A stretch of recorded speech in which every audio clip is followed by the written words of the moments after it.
FashionGHANA.com. Okay, so went to Ghana. Went to Ghana. Cool to be from Africa. Yeah.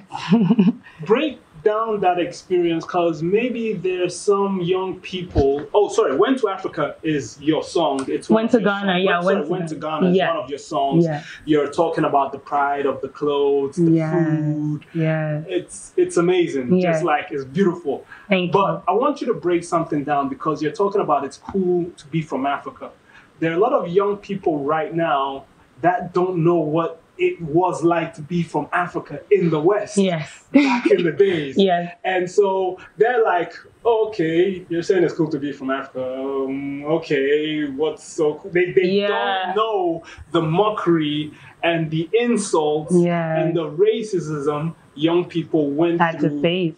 Yes. Exactly. So break down that experience and how it translated into this song. Yeah, thank you. That's a good question. So my grandpa told me a story, because he migrated from Jamaica, right? And just honestly, the heartbreaking story that he told me, what he had to go through when he was going to school, right? He would be walking to school and he would see a noose hung on a tree. He would actually see dead bodies hanging as well, right? So there's trauma that's happening now. And then he would be, of course, being made fun of for his nose, his skin, his hair, every single thing, right? So I'm hearing those stories. Then my mom herself, even at her age, when she went to school, same thing. She saw a noose. She was made fun of her afro, her skin, who she was, just being black and a black woman, right? The combination. And then fast forward now to me, right? What I've seen with my own eyes living in America. No, not a noose. No. I'm like, thank God it's not. Actually, I saw a noose last year in Toronto, but not in high school. Yeah. I saw a noose in Toronto. This is when the racial war was at an all-time high. Not war, but that racial division that was happening last year. Because I do honestly feel like they're also trying to manipulate and create a racial war. I think they're trying to create a race war, right? So in Toronto, downtown Toronto, there was 3 nooses that was actually spot downtown. I saw one on my way to work, right? And I'm like, fast forward 2020, what is happening right now, right? Just for the color of our skin, the power of our melanin, right? So me understanding and knowing that we were made fun of, we were killed, all these things that were happening to us just because it's color of our skin and our power, to be honest, right? And so that's why in my song I talk about, like, it's always been cool to be black as fuck. Actually, when you look at history, when you read and understand that ancient Egyptians were black, right? They were of African descent. And look at what we built, and America wouldn't be what it was today if it wasn't for us as well. Look at our intelligence and the creators of mathematics and language and writing. So it's always been cool to be black as fuck, because it's always been cool to be African. It's always been powerful to be African. But when I also say in my song, back at school, they would laugh at us. Now it's cool to be black as fuck. And now it's cool to be from Africa, huh? Because I even posed the question, like, look at everyone with the empowerment. Like, I want to be African. You know, they wear the dashiki, we rock our braids, you know, we have this stance of power. It's like, now it's cool. But before, look what my grandpa had to go through. Look what my mom had to go through. Look what I've seen, right? But now we're transitioning out of that like, hatred that's also been given to us towards Europeans and other races, and our own self-hate that we had from within, right? And now we have this form of self-awareness, self-love, self-knowledge, and I see the difference now. So that's what I meant in my song. So you're also talking about the food. Yes. So when did you start getting into African food? Were you enjoying it in Canada, or did you start enjoying it when you got down to Ghana? So actually, it's funny, I ever since I was 15 years old, I love Ghanaian culture. Me, my mom, and dad were actually supposed to move here 12 years ago. Like, before there was a hype about Ghana, I always listened to like Yodi Yodi Bracket, like back in the days, right? So I don't know what it was. I think, oh, stop? No, carry on. Okay. I think there's this spiritual connection between Ghana and Jamaica, right? I even tell people in my interviews that Jamaica might be a Twi word. A Twi word that means, I think we've been left here. So supposedly it's ya me aka. You think, or you? Yeah, someone told me that it's a Twi word. I just didn't do the research yet. So that's why I'm saying alleged until I do my own research, right?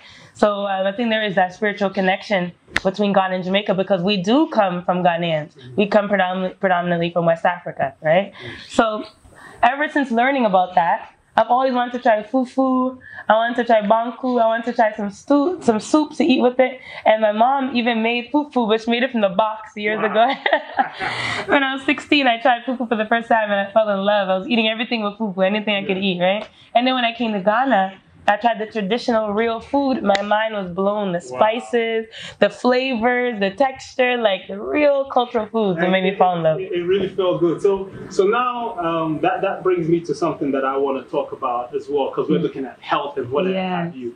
They'll be rolling out the vaccines for the coronavirus soon. When would you be getting it? When will you be getting injected? The funny question is the when.